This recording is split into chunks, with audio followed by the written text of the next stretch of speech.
Hello everybody, I hope that you have had an outstanding day. For those of you that are from other places around the world and maybe just waking up, I hope you're going to have an outstanding day. I'm really delighted to have Tracee Cullen here this evening to join us. We go back a little way because we actually first met on one of Maria Wheatley's workshop. But so a little bit about Tracee, so that you know, is that Tracee is intuitive, she channels, she's a healer, psychic, a spiritual entrepreneur, visionary, writer for international well-being, ascension and meditation. So that would be really good to hear a little bit about that. And she's all about motivation, empowering people in a spiritual way. So I know her journey fully properly started in 2004. Do correct me if I got any of this information wrong at all. And you know, I'm going to say a couple of hellos, and then I'll also pass through if there's anything else that you really feel that you want to add in that very brief introduction that I did. But I must say hello to Cowabunga and Karen who've joined us. Hello to you, and hello to all the silent watchers as well.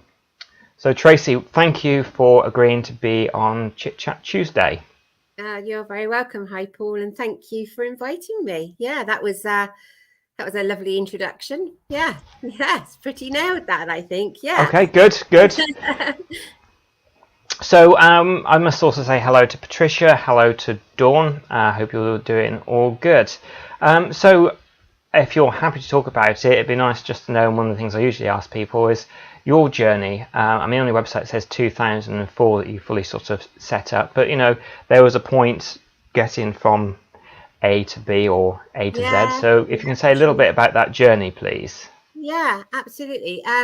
So I suppose, I mean, I get asked this question quite a lot, and I don't have a definitive moment. Like, you know, lots of people have a real, this was my moment and this is what, so you know, it's just been part of my life. There's lots of pivotal points, I suppose. You know, I think through my journey, like most people, you know, as people pass over, etc., you know, I've lost lots of quite close people very young, and each of those those moments, I think, get a little bit more profound in your journey, don't they? So you start to assess. But for me, yes, I worked overseas very luckily from quite young, and took me potentially to Greece and India. So India, massive shift for me. And I was lucky I arrived and I was working there. And so that journey has been probably over 25 years now, on and off, living there, working there, coming back. And so that brought a lot for me. In terms of fully in 2004, what I would say then is I'd come home from overseas, and, you know, universe put me into these various roles that you're not really sure why you're doing them, and then afterwards they all make sense, because without those roles I wouldn't have my online school now. So 2004, I would say, is the time I followed my passion. So able to do what I love, very lucky to do it full time. And so that's when I opened this spiritual center. So what's that, 18 years? Yeah. And then I started teaching fully from 2008. And that would be holding spiritual circles, you know, meditation, all of those things alongside doing healing. And so, and then for the last 9 years, I shifted fully in what I would say 2011 into another level of mass awakening. Lots of things caused that. One of them being the twin flame journey, if any of you resonate with that. Lots of things, but more energetically. As you probably all know, with the awakening energy, everything changed, didn't it? 2011 into 2012. You know, that's where our Aquarium Age started. And if everybody sits there for a minute and says, what happened to me in 2011 and 2012, everybody will get that ripple effect as well. And yeah, and then 2013 was another massive step for me, where I just had this definitive moment. There's a few, isn't there? But one where you're not to teach what you taught. So all of that circle work, all of the spiritual development changed into new vibration. And I can go into that later if you want me to, but it's a huge shift. And so that's when I started channeling completely differently to anything I'd ever done as a medium. Yeah. Fantastic. I must say hello to Lorna as well. Now, I know about the shift into the Aquarian Age, but I also know there might be a few people that either are watching now or will be watching at some point and kind of sort of saying the Aquarian Age. What did that bring people find? So for me, you know, this is one of the main things that I share. I'm not saying teach, because I don't think it's teaching, it's holding space for that transformation, if you like. So for me, that Aquarian Age has brought us, well, the freedom, the unity, our journey to start to come back to what I say ourselves as a collective. And so we're seeing that much more now. But those of us that were really conscious back then, you know, I remember thinking, oh, thank goodness for that. We've got to 2011, 2012. Life is going to become much easier. We're going into the Aquarian Age. Little did we all realize, actually, that's where the hard work, because, you know, the journey of ascension is not easy, is it? As I always say, it's not fluffy. And yeah, so that Aquarian Age is making us come through that transformation to really break open, really, isn't it? And to shift. It's also about technology. Lots of people don't realize that. They look at technology as very material. But yeah, the technology side of that is to use it for the highest good. This is one of those examples, isn't it? Yeah. So we're learning to use, So yeah. Good, yeah, absolutely, and nicely put as well. I must say hello to Wendy, to Jules, to Joe, to Susan. Thank you all for joining us. With Ascension, and you did a video which I really like and really like you to go into a little bit of detail here. And Tracee Cullen has, she's on social media, Facebook, YouTube. Do check out her website as well. But one of the videos I really liked, it was challenges versus law of attraction, and I really like that. And if you can go a bit into that. Yeah. So everything I write or bring through, it literally just comes through. So it's interesting because I learn from lots of these things that I deliver afterwards, which is quite strange, but very true. And yeah, I just wanted to highlight, I suppose, in that we're told so many times, you know, universal law of attraction, what you give out is what you give back, what you manifest. Now, I'm a great believer in all of the positive mental attitude, all of the resonance of raising your vibration and your frequency. But I'm also very conscious that this journey of ascension as empaths, healers, intuitives, you know, whatever label we've got, that, which is another part of the Aquarian Age, getting rid of your labels. We tend to be very much giving, don't we? We're giving, we're trying to align everything in our life, and yet everything gets piled on, challenge after challenge after challenge. It's relentless. And I just thought it was really good to say to people, don't beat yourself up anymore thinking you're not aligned and what you're giving out you're not getting back, because that happens so many times for people. It's the path of ascension that is bringing the challenges, and it's almost a compliment from the universe. I feel like the more you're ascending, the bigger the challenge, and it feels nothing like that. But I just think some people, you know, it is a struggle to come through ascension. We have to go through, well, there's names for it now. People call it dark night of the soul and shadow and all that. You know, there wasn't names for it when I started these teachings. And so I just think we have to be conscious that it's not what you're giving out necessarily is coming back. It's your next level of your lesson, your next level of what your energy field has to experience to go through your higher calling, really, to just let go of all of that conditioning. Brilliant. Yeah. Hello to Claire. Hello to so I said Joe, I think I said as well. So with all like the sort of conditioning and stuff like that, what people that you've worked with now, I understand, like myself as well, we don't talk about clients unless they really want people to talk about it, but just kind of like, which is now retermed as like the dark night of the soul, just sort of general trends that people go through when they're going through the ascension period and then coming out the other side. What sort of like loss, new energies they move into, and where they end up at the end of it?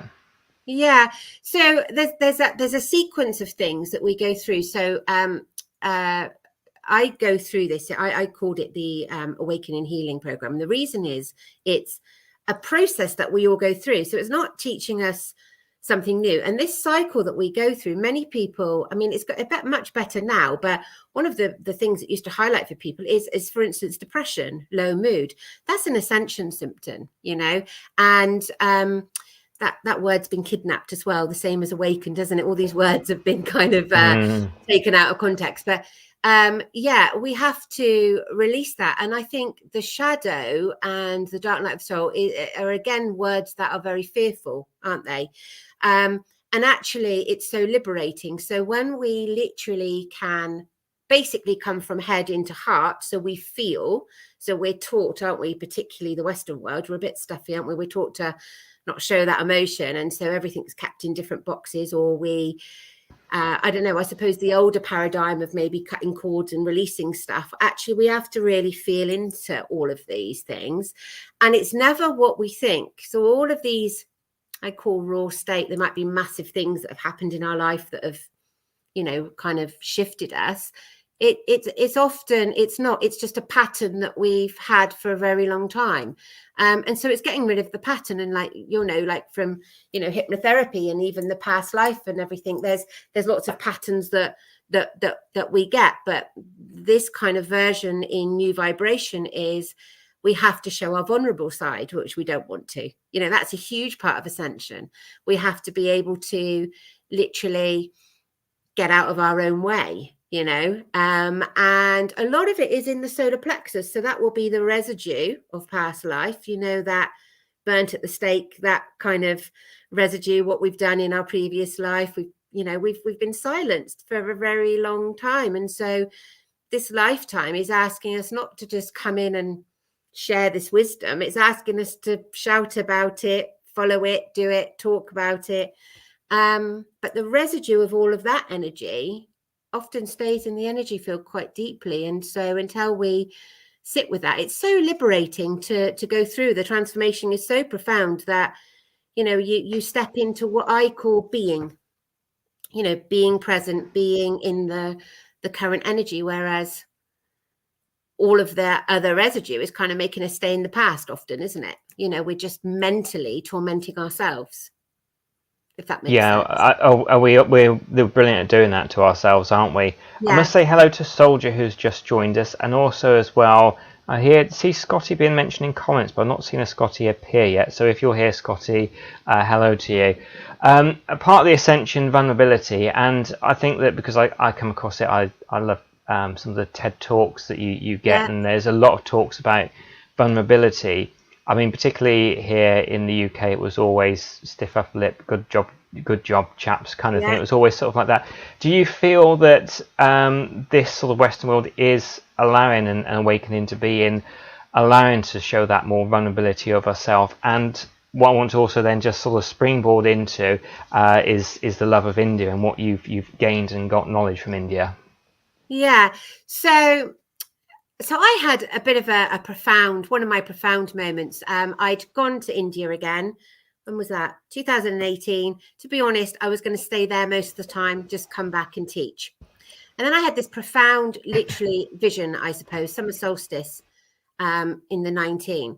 And it was about everything you just said, Paul.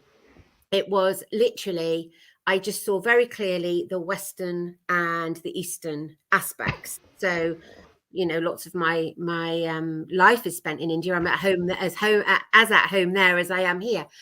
And many of us have been called back. I know lots of people have been called back. And I heard a long time ago, this is not a sexist comment, a long time ago, it was the Western woman will be the massive part of the transformation of the awakening. So I don't read that as a female. I read that as the divine feminine, men and women, you know, but you know, that's how I interpret that. Yeah. And so myself included, I've gone off to India a lot. Many of you may have been there or wanted to have gone there. And it's just full of this amazing spiritual energy. But the underlying thread is an awful lot of control and indoctrination through religions, etc., or whatever. And I'm very open and work with any person of any background. That's not a judgment. It's that's how it's entwined and lived. And so this part of this vision was, many people look at India and places as the leading, that's where we go, that's where we learn all of our chakras and our energy. But actually, places like India are seeking the West. And so they are seeking the money. They're seeking the Mumbai has changed so much, Delhi has changed so much, Goa has changed so much. And they're all seeking the Western world that we are living in. And we look at it as we're living in the money trap. We want to break free. We want to live like they do in India. And we want to become free of that. And so in this part of this vision, it was just before the whole world went mad with everything that was going on. And I just saw the energy needed to be held in the West. And within 24 hours, I'd packed my whole life up and got ready, came home and brought 2 dogs back to the UK. And I know lots of people that did that, because I saw it all as energy, but I'm giving you in a nutshell of what we're doing in the West. And we are actually much more advanced than we're giving ourselves credit for, because we're breaking free of that 3D materialistic energy that was pre-Aquarian Age. And there's so much wisdom to be had in all these countries, but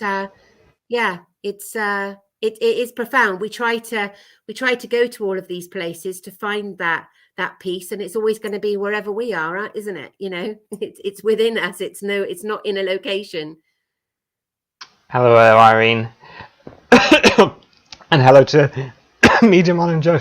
Excuse me, 1 second.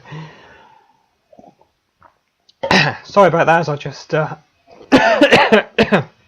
Alright. This is the joy of live. Now, hopefully people can hear me at the moment. My voice might sound a little bit different at the moment. I had a friend who spent a lot of time in India, and he found it profoundly, and he sort of come back with so much sort of knowledge, and that you were talking about the divine feminine. For those of watching that kind of like it might be a real masculine type person who's just beginning to sort of think, oh, this is interesting, sort of a bit like this, and kind of don't see that they've got any feminine inside themselves. Can you just explain a little bit more about that? I think most people will know, but I'm just aware that anybody can be drawn to these videos and might be interested in knowing. So, this divine feminine energy, I mean, if you're talking in India, they'll talk Shiva Shakti and all of those terminologies, which I, when I'm teaching meditation, I bring all of that in. But the collective divine feminine for me is, women have come through this path of such strong independence that we've taken on a little bit more of that masculine energy through survival, and then you've got the masculine energy that has had so much of the survival and needing to come more into the nurturing energy. And so that balance is us both coming back to earth, really, isn't it? It's that nurturing nature, earth, being part of the whole ecosystem, and that softer, but I always think like silence is strength, and it's that kind of energy. It's a strength, but not domineering, and it's a part of. So I was just getting up ready, so I didn't miss it. So I do carry on and ask Lorna's question. And it's part of that energy where we're having to just embrace it. Now, I did talk about, this is a really sensitive subject, but I did talk about this quite a few years ago, that this is why there is going to be, and now we're sadly in it, a huge percentage of male suicide. And so that's a very delicate situation, and we're there. And I remember somebody in Greece asking me to stay to do some work, and I couldn't at the time. I was doing a lot here for people, and I, try to help people through that journey as much as I can. And there was something like, I can't remember the figures, and I don't want to quote, but thousands of men in Greece specifically going through it. And it's the struggles of the divine feminine. It's this having to survive, having to support, having to hold everything up, and it's the old energy, and men are having to really surrender and let go of that a little bit more. And it's not about who's dominant in a workplace, it's meeting somewhere in the middle, isn't it? And it's embracing, again, vulnerability. It's in, and we're having to all soften, but from that I think comes an amazing strength, and I think the one word I would say, it's a nurturing energy. Thank you for that. And yeah, it's when you tap into it, it is incredibly nurturing. Thank you to where are we at here? But Irene sort of said, no, not Irene. Anna said steady on. So yeah, I'm okay now. Everything's okay. So I wanted to get this up, and I do get questions up early because sometimes I can miss them, and I'm trying to then scroll back and find where they are. So if you're in the middle of saying a question, I'm not interrupting. It's just so I can remember to ask you next.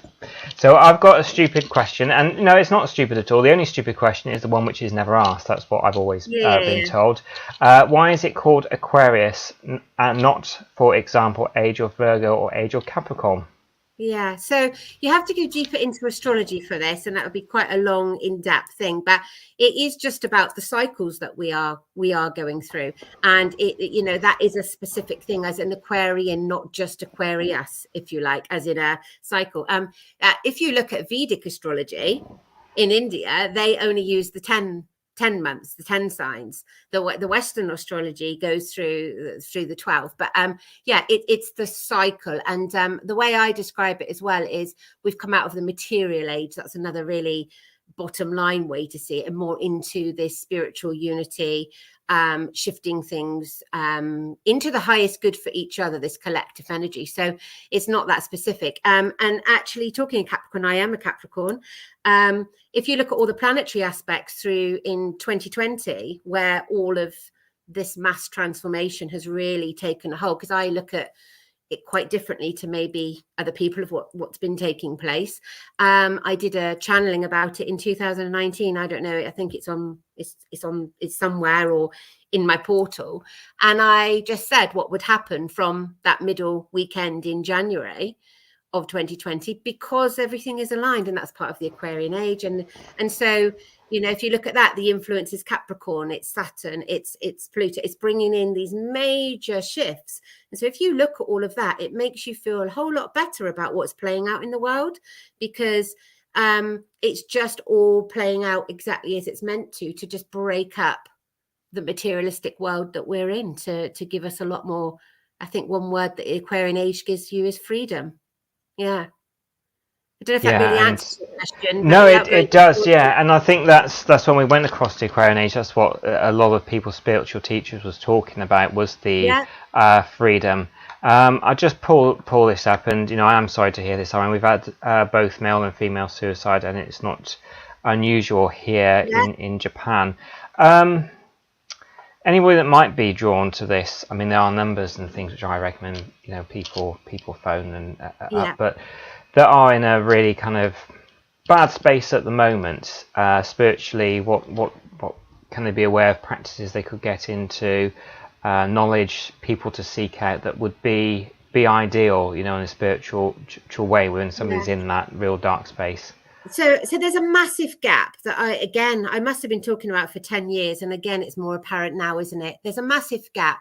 Where do you go? And so there's lots of places that are out there to help people now. We know that. But part of Ascension, let's bring that in line with that, causes people to go through a very, very tricky time. There is a point in everybody's Ascension where they say they want to exit.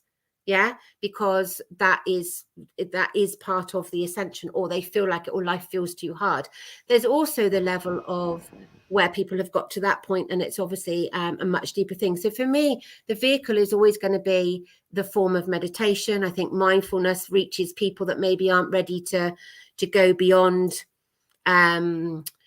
like the guided or the mindfulness, and to reach within. But sometimes we're in that space, we can't even do that. Now it's back to that lady's comment. Yes, it's male and female, nothing is unusual. It's just saying that this mass shift over the last few years and going forward is causing much more of it, because it's a really difficult space to navigate, and many people that have come to me haven't even known what's going on. I think everything's much more talked about now, isn't it? And so if anybody could go to a healer, there's lots of young men. I've got you know, it's all confidential, but I've had an increase of young women coming in where their partners have chosen to exit.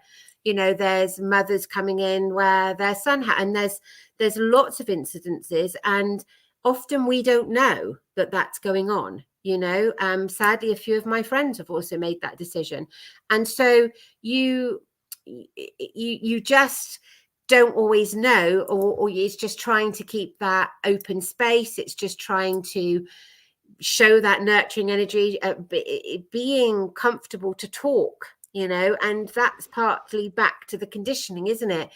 It's still deemed to keep it in or not speak out, and particularly for men. I'm not saying it's not for women, but there is a definite heightened proportion of men, and it's in and it's 50. I've always had on my door for men and women from day one. I've never done just women's group, divine feminine. It's always been. And my courses now, the last course I did of the Awakening Healing Program was 50% each. And so that was brilliant for me, because it's just seeing the confidence of people to go through this transformation, to want to seek in. But it's the hardest thing you ever do, Paul, isn't it? I always say the hardest journey you'll ever take is the journey to go within. And we resist that on every level, which is part of the issue. And yeah, if anybody is feeling that way, I would always say, if you can be open-minded, go to a healer, because you're going immediately to an empath as well, and immediately somebody that then has a really good, safe, sacred space to give you lots of other choices and support and help on so many other levels. But there is a definite space, and I did go through a phase where I had people calling me from just been admitting to psychiatric units, and I went through a phase of that, and some of the people I've trained over the years have taken calls on, and so it was, to me, a huge wake-up call, that when there is nowhere to go, that's where people are shown down that avenue. Now, those people, there was a lot of people, and they do that to lots of healers, they are in a very positive space to know that that isn't the right route for them, and they're putting in the search engine spiritual teacher, they're finding people like me, and they're saying, I know this isn't what's wrong with me, I know that this is happening, but there is nowhere for people to go to just rest, you know, just to step out of the world for a minute, just to have a safe space. And so when people have found, I mean, that's not how I work now. This is quite some time ago, and lots of the people I've taught, as I say, you know, help people in that role. But it showed me that there's a massive space, isn't there, where people are calling out for that help spiritually, and knowing that it's spiritually, not to be going into that, you know, it's a very fine line of where the mainstream take you on your spiritual awakening. Exactly. Yes. Thank quite you deep for that conversation. So yeah. It is, isn't it? But yeah, it's nice to have, Dr. David Hamilton, before he started writing his books, he used to get friends around and they used to have a deep night. So he was well into that before he worked in pharmaceutical. Joe, I can't remember what we were talking about or what Tracee was talking about, so it's to do with astrology. But I think that might be good here, because astrology is a lot to do with Tracee's work, but it's not just astrology. So where astrology comes in your work and how it kind of works with that. And also the other thing I want to bring up, which I think people would really like, is the channeling, and what's it like to experience channeling, because that's something I've never gone. I've done lots of spiritual things, but that's something I've never gone down the route of. So that would be really nice to hear that. So sort of where astrology fits in your work and the other surrounding work around it first, and then we'll get onto the track. And again, you've brought that together really lovely, because I don't focus on specific astrology. I literally channel the energy of the current moment. And so I will, in my portal, my awakened group, I literally will work on current energy. So I will feel into the energy field, I will channel it. And then if you look at the astrology points or the main things that are going on energetically, they will always resonate in some way. So I start the other way. Yeah, so channeling. So having worked for many years as a medium, intuitive reader, I teach tarot still, but I don't do so much of that. But in terms of channeling, there was a huge difference between channeling in the old vibration and new vibration. And lots of people think that when I say that, they misunderstand me and think I'm saying that one's wrong and one's right. It's not. It's about frequency.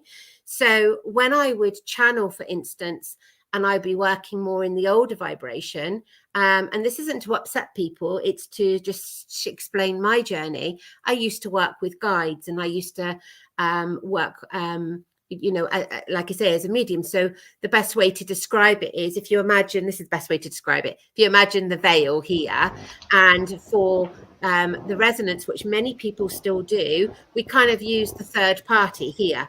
So when we're channeling, we will be channeling often. People, you'll hear people say, won't you, all about the guides coming through, or third parties, or if it's mediumship, somebody that's passed. And the best way to describe the new vibration is that. That's the frequency. And so it's just you bringing through, not necessarily. So I haven't worked with guides, etc., for a very long time. And that channeling, it takes, it's so much more simpler, but it takes us a lot to accept the simplicity. Yes. And so it's the next level of trust. And so when you're channeling, the best way to describe it, and I is that you, if you want to judge me or question something on me as Tracee, that's absolutely fine. You deal with that. But when it's channeling, it's not your specific information. It is just a knowing, a being, a seeing, depending which clair you're using. Lots of people use the clairaudient, clairsentient, whatever. But in the new vibration, it is just literally being. So you will know that you're just giving that information. And I'm sure you do it, Paul, without even knowing. I'm absolutely sure. And, and so you are just given information, you just bring it through. And that can happen. Many, many people do it. Many people listening here, obviously, I'm sure will do it. It's just when that comes to you. And so it's a different heightened state, but in new vibration, you're trying to keep your vibration and frequency aligned to that. And so it does blow out the water, I'm afraid, of the aspects of opening, closing, all of those things, because you are just simply being. I've come through that journey of doing all those things. I've come through the journey of working with guides. And then a lot of mediums that come to me, they may say that they've been doing it for 25, 30 years. And the way that they describe this to me, Paul, is they will all say something like, Tracee, I feel like I've lost it, or I feel like it's gone. And their channeling has changed.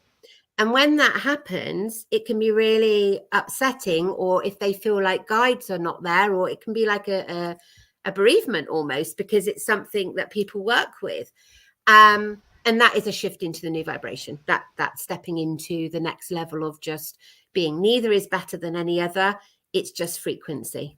Yeah, it certainly sounds, the new way seems more like things that I have done more so than the older way. I don't know if I said hello to David. If I didn't, I apologise, and hello to you, David. I think this is a great question from Claire.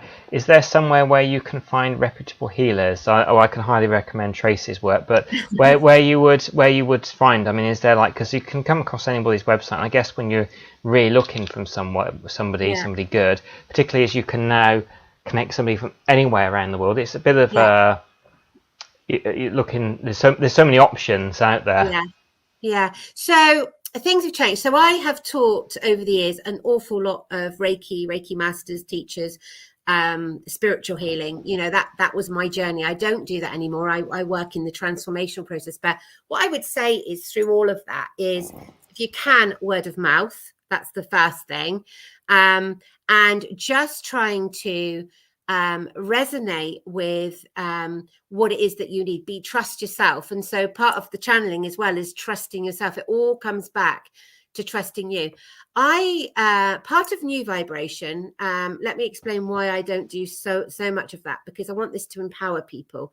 Old vibration was people would come to me, want me to fix them. Yeah. Help them, hold space. Absolutely brilliant to hold space for people, but we need to be holding space to empower them to do it for themselves. And new vibration is literally that. You're giving people the tools. So I would say the first thing is everybody go and try and do the first level of either your Reiki or spiritual healing, if you're in a place to do that, because you're then helping yourself to clear out, because that's what channeling is you're just clearing out. It was described to you once as an exhaust pipe. Imagine a blocked exhaust pipe, and you're healing and you're clearing out, and that's what it is until you become the channel. So I would say if you can feel at all that way, the same will apply. Where do you find the right person? Try and go for word of mouth. Try and look at testimonials. Try and look at where people have had experiences. Speak to them. It's a very personal thing to share the energy field. And I always say to the teachers I've taught, or all of the practitioners, if there's a room of 30 of us as healers, that doesn't mean they're going to come to me because I was the teacher. They're going to go to whoever's energy they need. And so it's really important, or go to a psychic fair or spiritual event and just resonate with who it is. It's not always true, because sometimes we feel resistance towards somebody, and that's actually where they're going to get the best energy. So stick with it and listen, because a good healer or teacher or transformational process is going to take you out of your comfort zone. Yeah, it always does. Yeah. But that's how it's like it's a bit of a metaphor, but somebody looking for their keys under the street lamp, and they didn't lose their keys there, but they're looking there because that's where the light is. So sometimes you have to go through that uncomfortable time. Joe's got a good question as well. I'm going to ask Pat's up now. Is new vibration coming from source energy? Yeah, absolutely. I'm always careful how I word everything, because everybody's on their own journey. Everybody has their own belief system, and everybody is right. Yeah, because we all come from where our own level of awareness is. I will use the word source or universe, because that's how I feel the magnitude of the energy. And for me, which is also part of the Aquarian Age, is because I don't see any of us as separate. So again, in the Awakening Healing Program, I do some exercises of getting people to experience that. There's no point just saying we are part of the energy, we are going to unity, we are going to oneness. You have to feel it, you have to know. And quite often we're very comfortable of being part of the same energy of people we like, or Mahatma Gandhi's there, and we quite like the idea that we might be part of his energy, but we're not so keen to think that we're part of people that do maybe things that aren't so great, or and I could give examples, but let's not bring that in. And so if we're looking at source energy as is it Patricia? It is source energy. And so we have to accept now, which is what this energy is, that we are all part of that same pot. And when I do some energy exercises of you feeling into that, and you know that you're a unique energy, you know that you're separate, but when you bring your energies together, you absolutely feel the same energy. So we're from the same pot here to be completely unique, if that makes sense. But absolutely, source, universe, whatever you want to call it. Joe also put, there's also about your life being written out. So there's a few people been talking about that. But the spirits work through you, don't they? So I think a lot of people, when they think of channeling, it's like a spirit jumps in and then gives the information. So, I mean, do you ever get it through spirits, or is it more like this download that you're mentioning, which is how I might have felt it?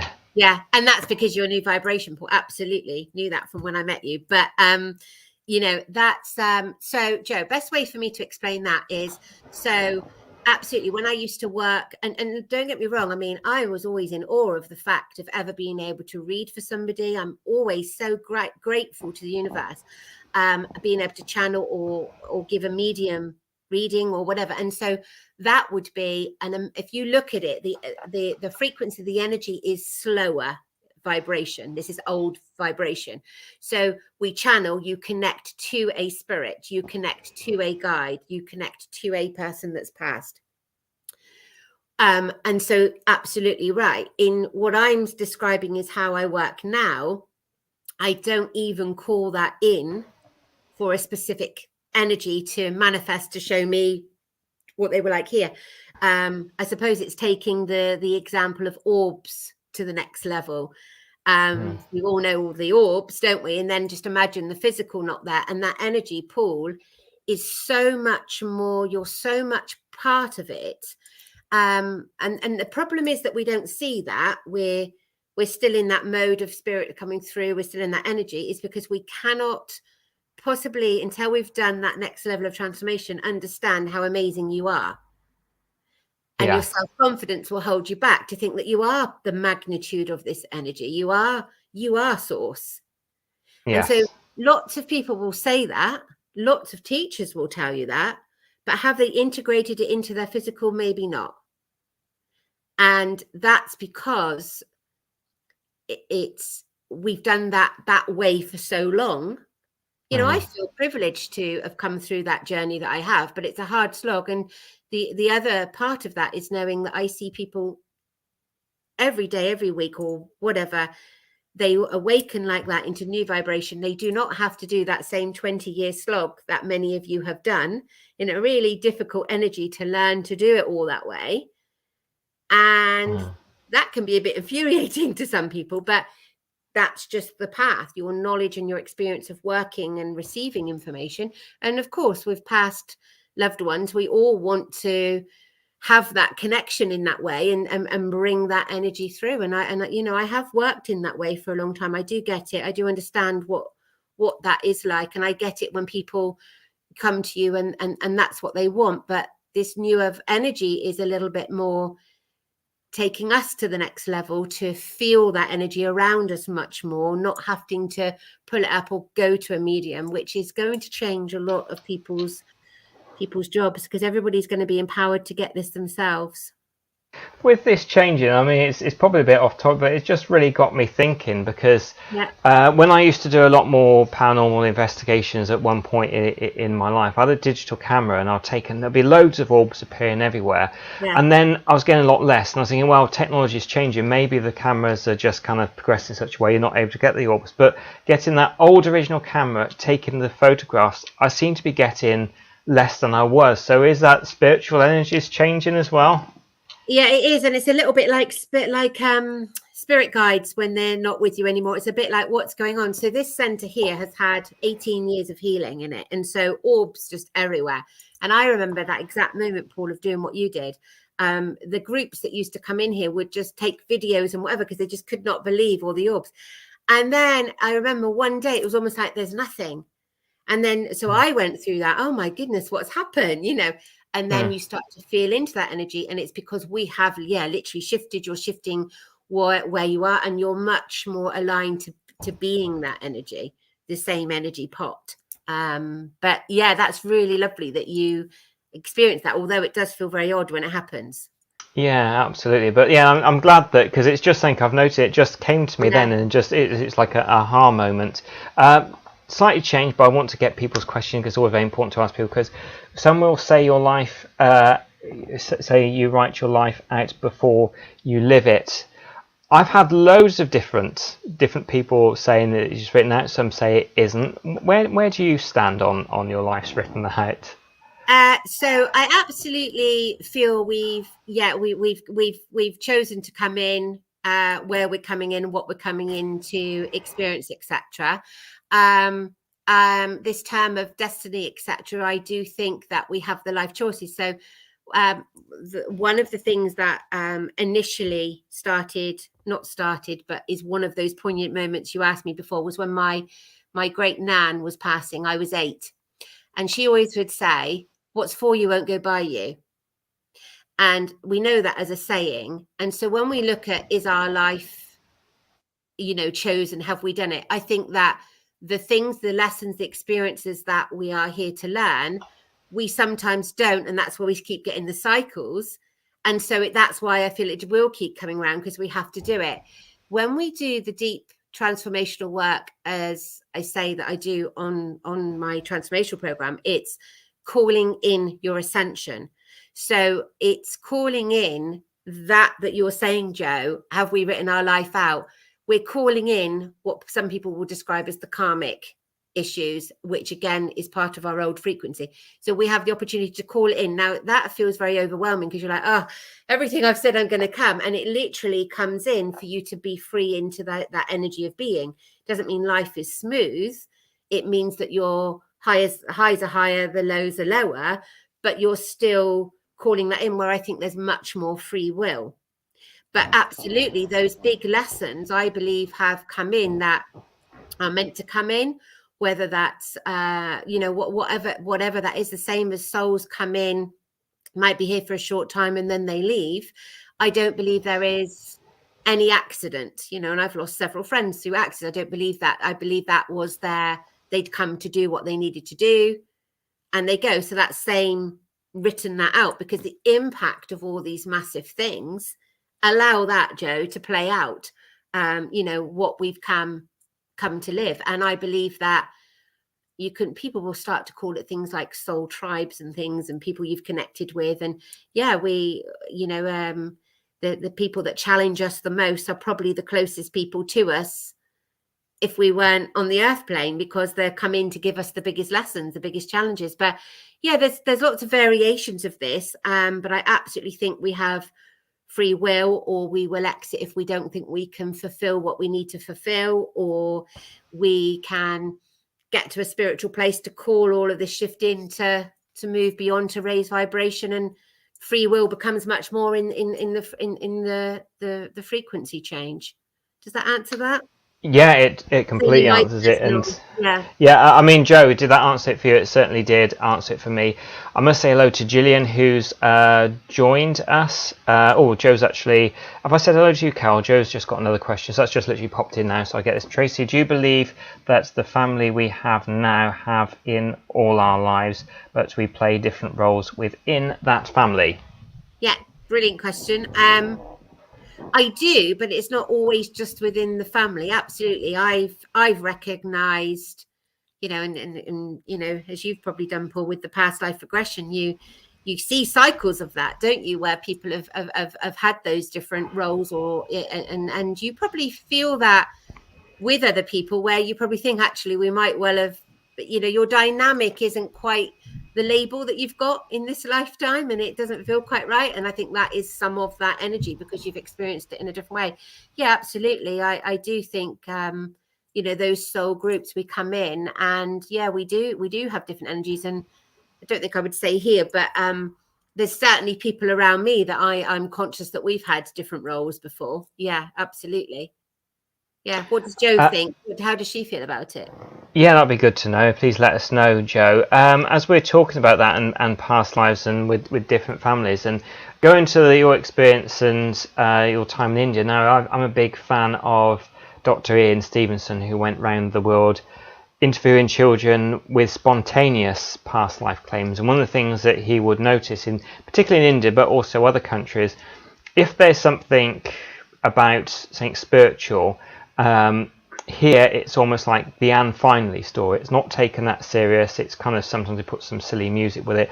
Whereas in India, stories about reincarnation and other spiritual matters can often be frontline news, or if not frontline, pretty much into it. Is it still like that over there now? Yeah, and I suppose that's why I was saying we've got the beautiful spiritual energy, and we've got the control energy. So it depends on which religion people are following, because it is still very much split into that. And so obviously Hinduism is very much into that reincarnation. Everything is just I can't even describe it, because there's just a different presence. People, you can see in their eyes, they just are very present. They are very in the now. They're very conscious of everything. And so all of these amazing spiritual things, it's not unusual to have people living in caves till they're 100, and some of them are not eating and drinking. And here they just think it's made up. And there, people follow all of the, there's profound things. And I spent 200 hours in the Himalayas doing my own meditation inward journey. And, there's lots of the Western bit, there's lots of the, you know, don't know what the word is, where you know, we can follow into that too much and think everything is spiritual. They are people as well. But yeah, all of these amazing spiritual experiences are just every day. Life is very valued yet very cheap.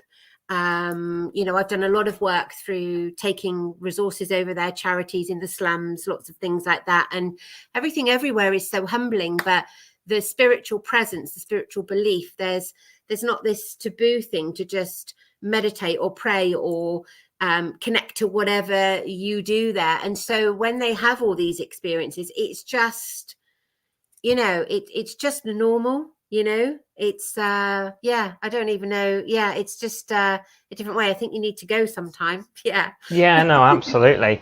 Yeah. Noreen says here, it's just kind of a real nice comment to flag up. Noreen said, I did join earlier, but I have been watching Paul and Tracee, very interesting.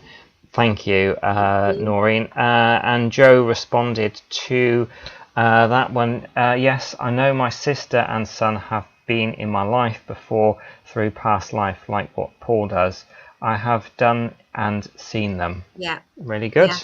Yeah. And you know, you can look at us choosing our life when we're coming in, and our parents. So our parents, you know, will give us most of our lessons. Yeah. So sometimes people can have tricky situations through their life, because that's the loving transformation. What, you know, to any label in our family, they're the only ones that can cause the real transformation in us, because they have to be close to you to feel it. So if something hurts you, you have to feel it. We don't actually shift to our next level until we feel. And that's why lots of people that only want to do it in their head don't allow the feelings. And then you've got that cycle, and it comes back to the family. And so then you've got the children that are coming in now, I say from about 1999, are coming in with a new vibration. So those of you that got the children, as you just said, Joe, they're coming in as the teacher. So that's shifting as well. And I think, Claire, this is what Claire said. I think this will resonate with a lot of people, so it'd be nice to get your perspective.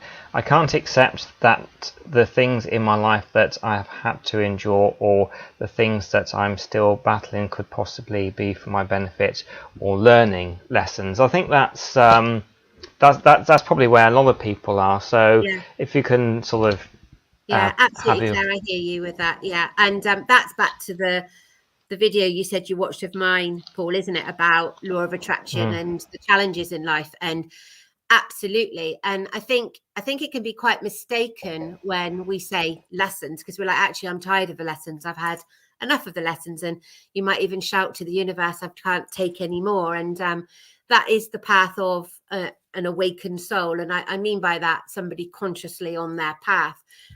It's relentless. And I have people that have come to me with horrific trauma that's happened in the past, and you know, it sounds very blasé to say it's a lesson, because we're having to live it, and it's very, very difficult. You know, my path has not been easy by any means, and is still often relentless, but the difference is, if we can do that inner work, we can view it differently, observe it differently, rather than being in it. And that's where the difference is. And rightly or wrongly, the challenges are the things that take us through that next level of ascension, that inner work. It changes us. It's learning how to transform that in a positive, nurturing, caring way for yourself, and trying not to be in it. But that takes time and space, as we all know. But yeah, anybody that is on a very, very difficult, relentless journey just shows that your path is of a very spiritual path. You know? Exactly. Going back to sort of the past life, Noreen, I think it's got one I'm going to pull up in a moment as well. But Patricia says, I've had 3 friends who I'm sure I've known in a past life. Do you, because through me it's through hypnosis that I get that, but do you ever get to see people and just intuitively, spiritually pick up straight away they've had connections before in the past? Yeah, because so as you know, I did some past life regression and whatever, and it's lovely. The way I look at things now is everything. This might be a bit out there, but everything that is happening now is past, present, and future. Yeah. So for me, even if it's a past life, everything is happening in the now. And so that resonance, that recognition of souls, when you meet a soul, when you're on the same frequency, you just talk and you're just energized. You just know there's a connection. We might not know the label, we might not know what it is, but you just know, and you feel it and you see it. And if I was working or channeling or working with people, again, that I do that now mainly in my groups. Sometimes there's a whole group and you can just see why the group. I mean, long ago did I stop trying to say to people about coming on one of my courses or doing this, because I absolutely know the universe will bring exactly who is meant to be and who has those types of connections and who resonates or has different lessons. And it's, we have to surrender every time, don't we, to allow and see it. And so you can see, but you can feel it for yourself. That's the most important thing, when you just have a resonance with someone that's so natural and easy. Noreen says here, I rationalise that the challenges in life are lessons that may further down the line you are able to help someone else through something that without your experience you couldn't do so. I resonate with that completely and utterly. I will get up Lorna's question in a second, but I thought it'd be a really nice sort of time to let people know how they can get in contact with you and the workshops and services that you provide. I just wanted to say, what was it, Nor? Can you just tell me Noreen's again? I was just going to say to her that, that was it. It's like your CV, it's your education. So embrace that, Noreen, because it's literally, that is your certificate, if you like. Everybody's so trying to get all these different certificates, but your life experience is what is going to profoundly help somebody. And I put something up the other day, is do not be afraid to show your vulnerability, because your experience is going to help someone else. I wouldn't be able to do what I did if I hadn't been through everything I'd been through. So sorry, Paul. If you TraceeCullen.com, basically, everything is on there, or my Facebook page. But I mainly teach meditation teacher training now. There are beginner levels of meditation for people where they can just do that instant access on the website. And but how I work is very much helping people to go into that state of, everyone says go within, but how do I do that? It's that, it's beyond wanting to do guided meditation. So anyone that's kind of done guided meditation, they found it lovely, ready to go within on a deeper level, and so that's how I work. And the two main ways, or three ways, is the meditation, so that you can hold space for others and start to help them spiritually. And then the other two is a high dimension, because that's what came through as a label back in 2013. So it's calling, follow your passion. So I help people to set up their own business, help them to align their life, do what they love. Everybody is meant to do what they love, because when you're passionate about it, your energy changes, and you are meant to do that, to receive it, not to stay in struggle or lack. And then the Awakening Healing Program, the High Dimension Awakening Healing Program, is my transformational course. That's on the 30th of September. That will be it for this year until next year. So there are a few places, but that takes you through everything that I'm saying, that transformational process. It's beyond me just doing healing sessions. It's literally people that do that, though. They've got to be ready to do the work themselves. I don't do it for them. I will hold space. I'll support them through 3 months. They'll get mentoring, but I won't do it for them, because I can't. We have to do it ourselves. And so, and it's a mixture of people that just feel that calling, feel they're awakened. Some are practitioners, healers, teachers. Some people just feel, actually, I've not done any of it, but I feel ready for change. So, Great. And I think that, it's shown that scans that your brain does actually show and layers grow through meditation. I'm somebody who I get on well with the visualization meditations. I still I'm learning the just focus on the breath one. I think because the hypnos, I like to visualize all sorts of different things. People that are maybe new to this and think, I'm just going to start meditating. I hear a lot of people, I must start meditating. Or actually, the one people sometimes say is I should start, and I always get fearful of the should word. It should, but I might not. But they say about starting meditation. To begin with, what somebody wants to tip there. Yeah. Put their toe in the water. Tip their toe in the water. What would be a good way for people to start? Okay, so I teach Himalayan techniques. So that is understanding the body, the breath, taking yourself into silence and taking you there. Now, years ago, I would have said, go off and do a guided meditation, use something for relaxation or mindfulness, which, when I'm doing meditation teacher training, all of those things come into this, that just part of the skill set, isn't it? And so again, they've all been kidnapped, but a little bit like Reiki, if it wasn't taken out, into the West, we wouldn't be doing Reiki. So the same thing with that. But in this current vibration, it doesn't mean you have to go off to do guided or mindfulness to get yourself used to it. In fact, it can take you away from yourself, in my personal experience.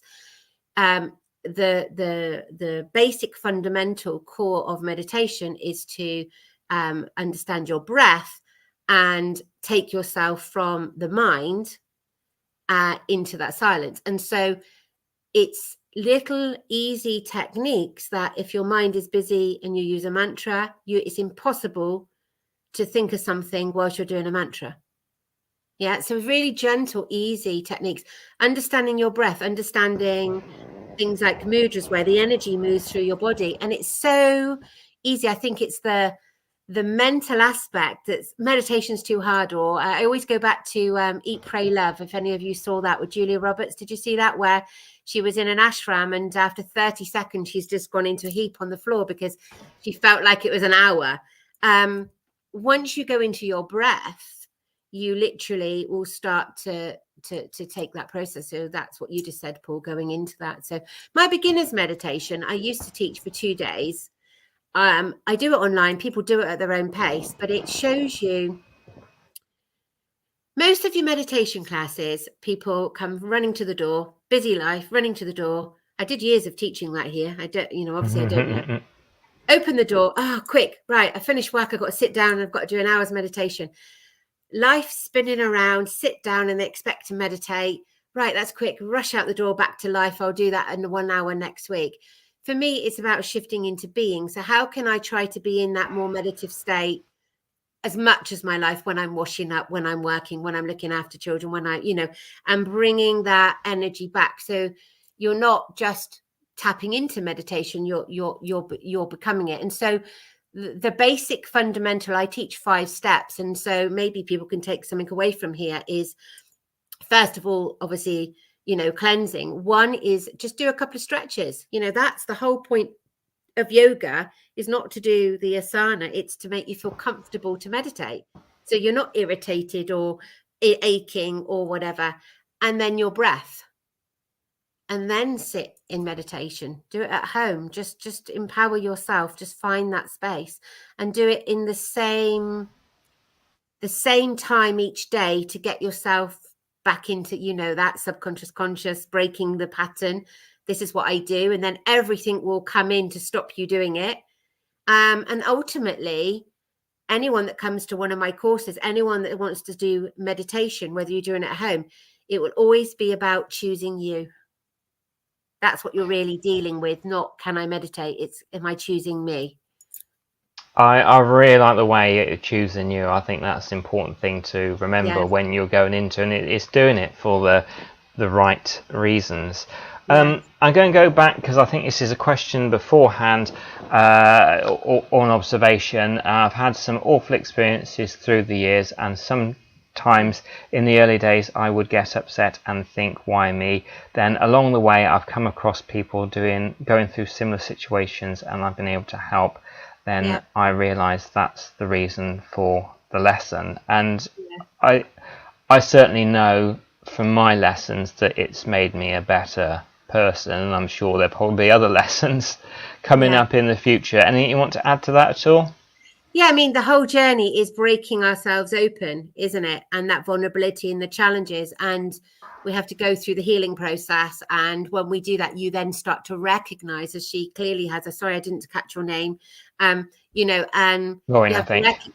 you have to recognize that, knowing that, you know, which you are now, actually, I'm able to voice it. I mean, when the days where I was working, you know, in what we call as a healer, coming for your appointments and whatever, you know, I would have people come to me with all sorts of things that mirrored what I'd done. And so there's sometimes that you could reach people that you understand, you've been through it. And there's sometimes I would be absolutely silent and not tell them, but I would understand exactly why the universe had brought them to my door, because my level of empathy, you know, of going through that experience will be that much. So yeah, we are meant to do that. Absolutely. I'd like to say a big, huge thank you to Gillian. Thank you so much. Much appreciated. Have you got any meditations on YouTube, Tracee, please? And also, Joe also said meditation is great here for back pain.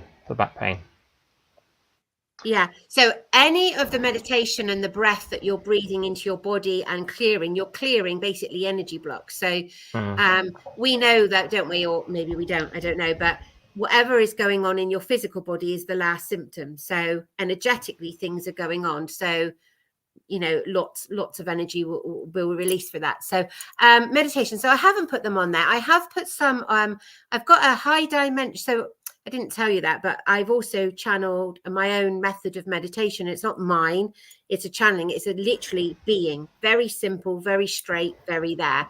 So on Facebook, I think it's called, sorry, Paul, I'm not very good at this. I think it's called High Dimension Meditation. If you just connect with me or send me a message, I'll send you a link.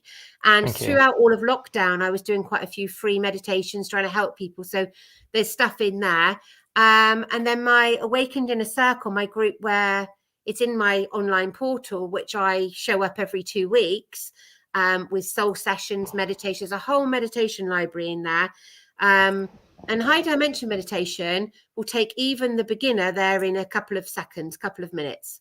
Yeah, that's the beauty of it. It's not this long, you know, whereas if I was teaching it years ago, it might take people an hour. So those are the ways you can get to it. I'm not very good at updating YouTube, Joe, I'm afraid. Paul's much better at that than me. But I do tend to show up and work in my portal. So, yeah. I've just seen here that Gillian asked a good question, so I'm going to go back and just scroll through and try find it, because they do pop through. But what I like to talk about, because it's a video, oh, here, I think this is, if this is the wrong one, let me know. Tracee, is that why sometimes I feel I've got new people before I know if I like them or not, or why I know they're not a good person because of past life feelings? So there's quite a few aspects to that. Yeah, some will be that residue energy that you're feeling. I touched on this a little bit earlier.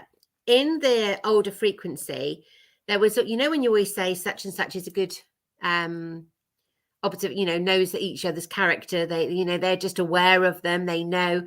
And I think that used to be very true. We'd feel into that and we would know that resistance. What I've noticed in new vibration is sometimes that prickly energy is energy that actually we stick with it and that becomes something amazing. There's a definite, whereas the older vibration, we just trust our instinct. We don't like that person. We don't know why, or we feel the residue of something or previous karma, etc. And so we quickly resist and we trust our instinct. And this is another level of allowing our intuition to just hold on for a second, because there might be a channel, there might a challenge, it might be something, and something that's clearing. And so, yeah, some will be the past life experiences. Some will be that they just have the same energy field as somebody that's done something to you in this lifetime.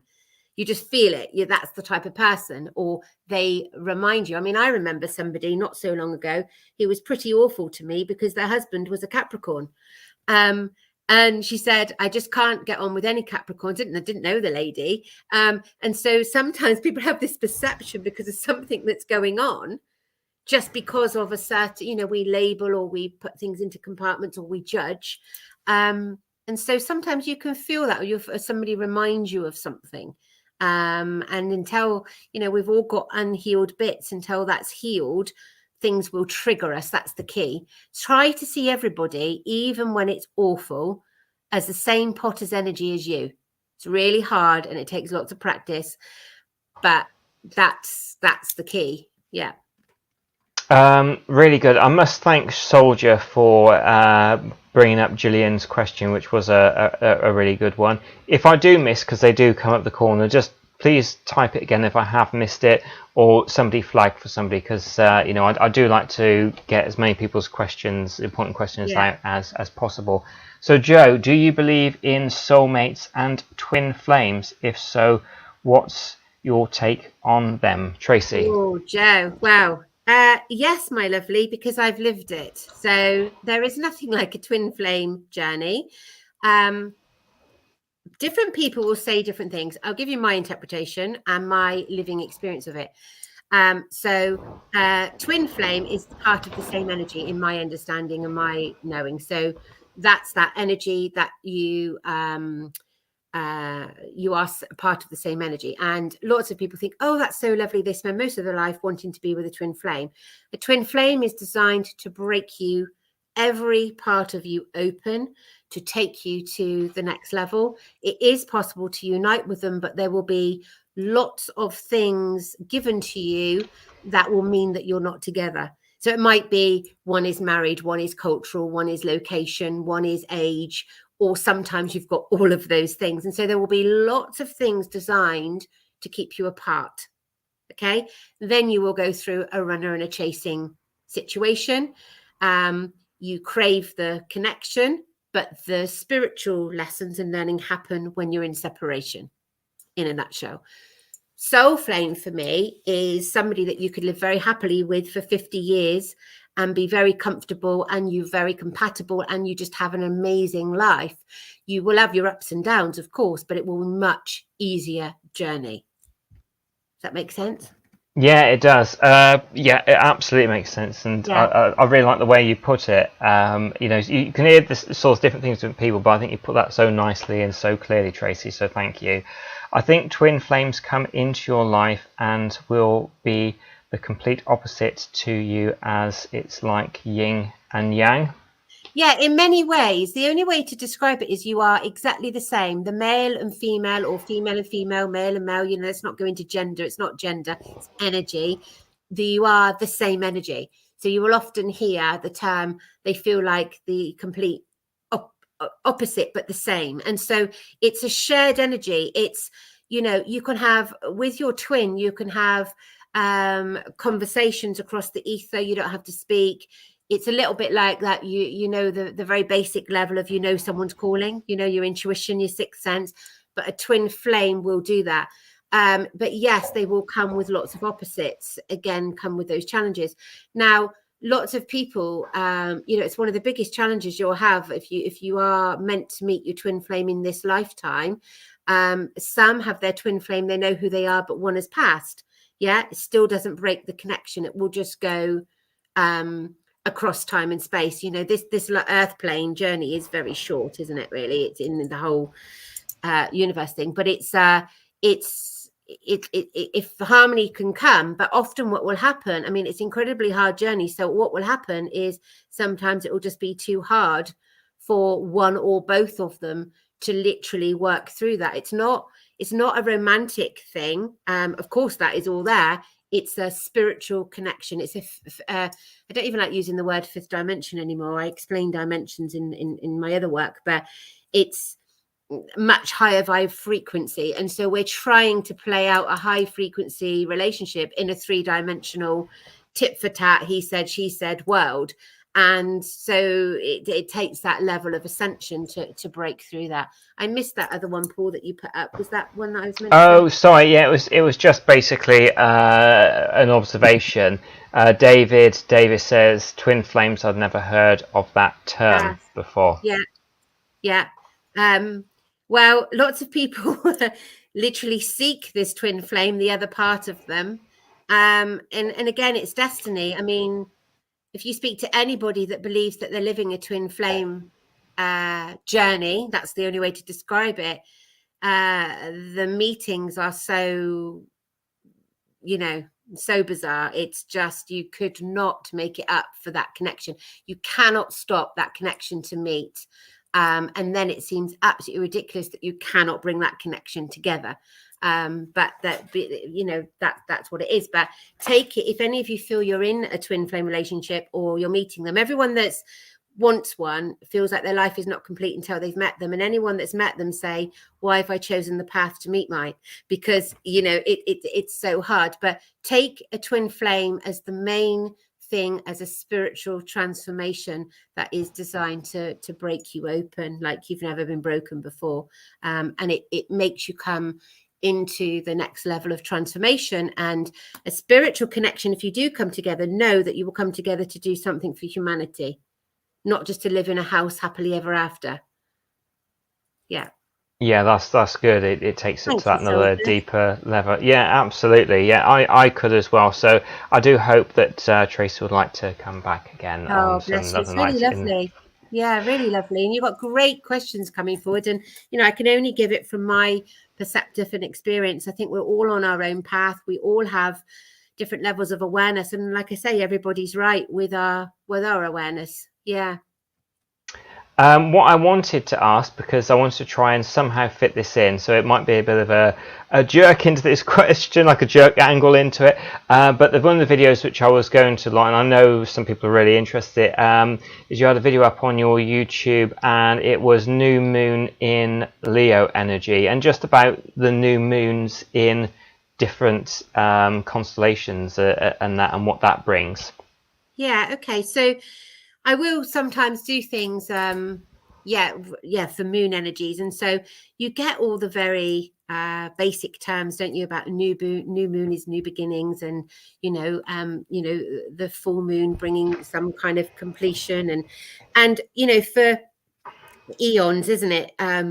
People have been conscious of changes in us energetically. You know, the moon controls the oceans, for goodness sake, and all of our hormones and all of the rest of it. And so it's profound. And so I think it's really good for people sometimes if they have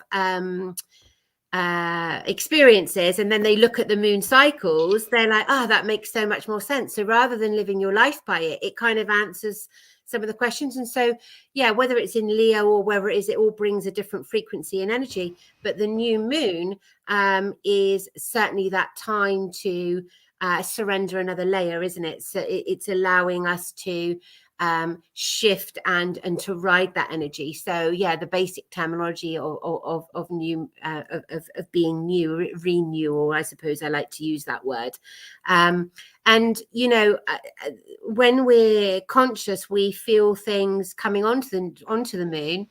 When you're a little bit more aware, you might have felt it and dealt with it 3 days before the moon cycle.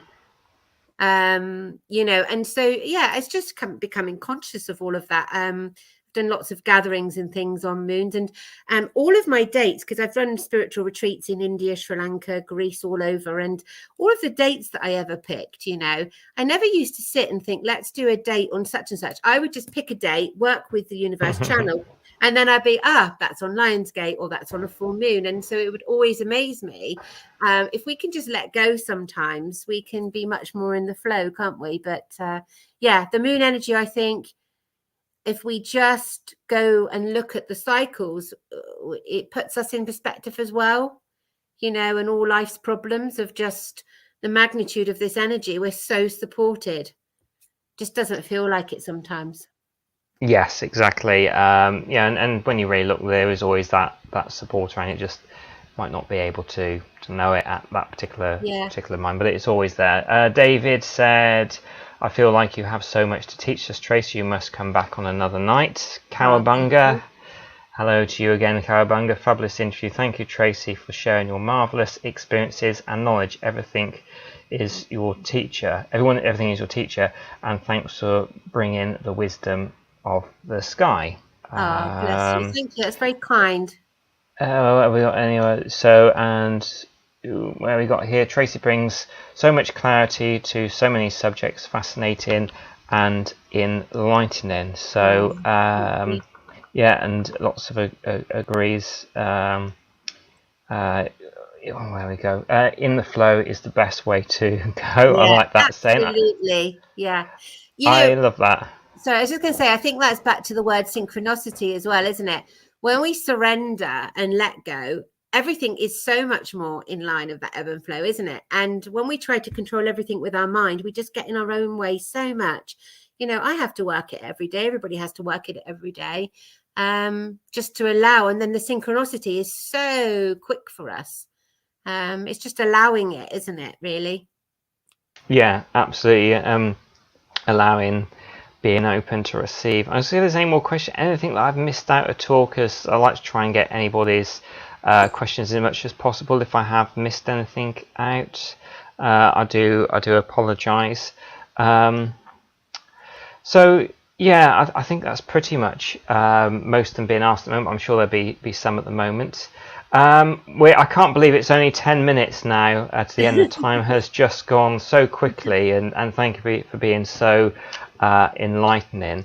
One of the first questions that I like to ask at this point is, when I'm getting towards the time, what small things, we spoke a little bit about meditation, but anything in the spiritual field, when people want to move themselves from maybe feeling in a slight stuck state where they are spiritually to their desired state where they want to be spiritually, but it's like stepping stones you have to take. What small change could people make in their lives? Okay, so one of the little teachings that I give, but actually is very profound. So take this one with you if it helps. So I always say to people, get a little swear box, okay? And every time you say I think, put in your pretend pound and change it to I feel. Okay, so the huge transformation that you need to take, we all have to take, is we say everything from our mind. If we can drop from the head into our heart and we start to say I feel, you change your perspective. You start seeing that slow process of transformation into feel. Do I really feel like that? You know, you meet people on the street. How are you? You come out with normally something like I'm busy or great or thank you or something that's got no level, because normally we don't want to take up space, do we? We're empaths, most of us. And so if we can just come back to I feel, and literally just change that yourself every day, just change that I feel, and you will notice quite significant changes quite quickly. And then you're starting the road to actually say, how do I feel? Yeah, how do I really feel about that? Because if not, you are acting from your back to Bruce Lipton and all of that. You're acting from the subconscious. And so you are what I call that. I explain it in my Awakening Healing program. I call that your database. So you are responding with your story, your experiences, your previous thing. It's not actually any depth, any feeling. But when you're saying I feel, you are also going to be truthful. And I know that you all want to be truthful. That's what you're here for, truth and freedom and who you are and being truthful to yourself. And so actually, this story that we tell people from our mind doesn't align to really what you feel in here. And I'm not saying go and tell everybody on the street your whole life story, but answer with a bit more I feel. And you're going to be a bit more present with who you are. And then the second thing I'd like to say, because I can feel some energy in here as well, all around the solar plexus. And so lots of people are going through fear that comes up in many different ways. So if you can just close your eyes and do, you know, whenever you've got your free time, and 3 deep breaths in through your nose, out through your mouth will immediately bring you back. And if you could just, go with me for a minute, close your eyes, maybe hand on your heart, and then literally just say to yourself in your mind or out loud, I love you, and your full name 3 times. So do you want to try that now? Just your hand on your heart, 3 deep breaths in through your nose, out through your mouth.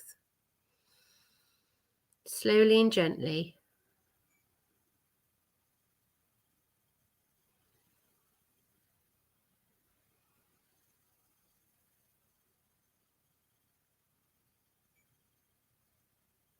And then just say to yourself, I love you, and your full name 3 times. So yeah, I'm saying that in my mind not to put anybody else off, but yeah, I can say that out loud if you'd like me to. Well, it doesn't matter in your mind or out loud. People do whichever they want.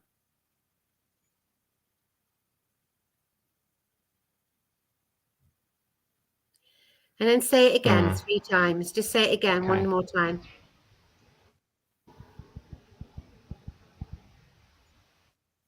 And the 3rd time.